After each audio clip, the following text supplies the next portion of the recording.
When it comes to the abortion debate, the reason we're at such an impasse is because there appears to be no room for compromise.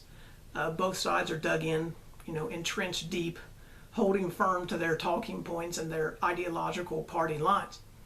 So then, what's the answer? How do we get past this gridlock?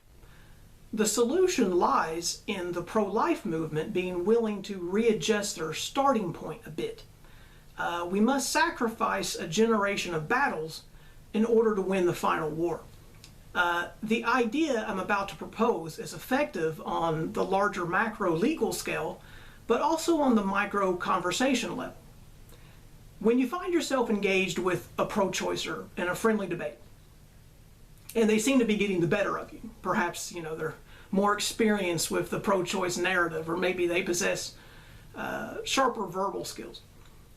There's one question you can ask the pro-choicer that will instantly neutralize the debate and permanently swing momentum back to your favor.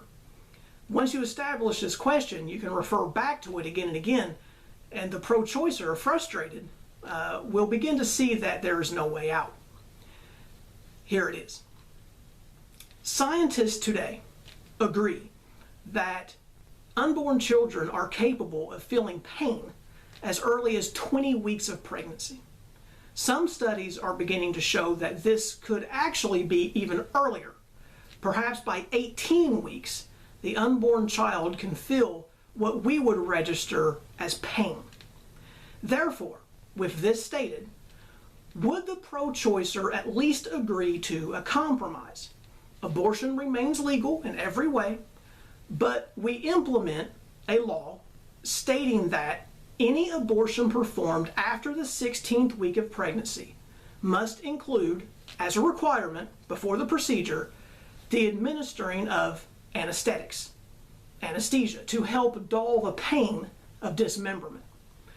This will in no way stop the abortion. It will simply be an act of mercy extended to the unborn child prior to their execution. We have the technology to do it, and moreover, it won't even raise the cost of the abortion more than marginally. So there really is no good reason to reject this compromise. Remember that in our country, we extend this same level of mercy to even serial killers who face lethal injection. Surely, the pro-choicer would agree that an innocent unborn child deserves at least the same level of mercy as a convicted murderer. Now, with that question firmly established, you get to watch the pro-choicer squirm and frantically search about for a way out of the trap you've just led them into. After a couple minutes, the dumbfounded pro-choicer will realize that there is no way out, and their only choice is to concede or leave the debate entirely. Once presented with this compromise, the pro-choicer is disarmed and really has only two options, and neither option suits their agenda. If they say no and refuse the compromise, they sound like a heartless ghoul, bloodthirsty and sadistic, with zero sympathy for the unborn child being ripped to shreds. Because they don't want to sound like they're advocating the pointless torture of another person, they must reluctantly accept the compromise. After all, they're getting what they want, unfettered access to abortion.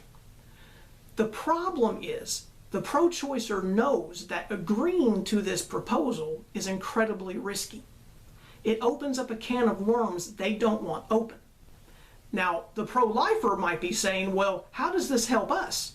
We want abortion to go away and to be illegal, not legal with mercy. But here's the rub. In just 2 or 3 generations, that's exactly what you'll get. By giving the unborn child, at a minimum, the right to anesthesia, the right to mercy, the right to a painless death, you ipso facto give the unborn child a tiny piece of humanity, which is contrary to everything the pro-choice movement wants. If forced anesthesia is made law, as decades pass, new generations will begin to ask the question, if the unborn child is human enough to deserve mercy, maybe they're human enough to not be mutilated to death in the first place. So instead of being the right to life movement, we need to temporarily shift our focus to the right to mercy movement. And in time, we'll win the larger war.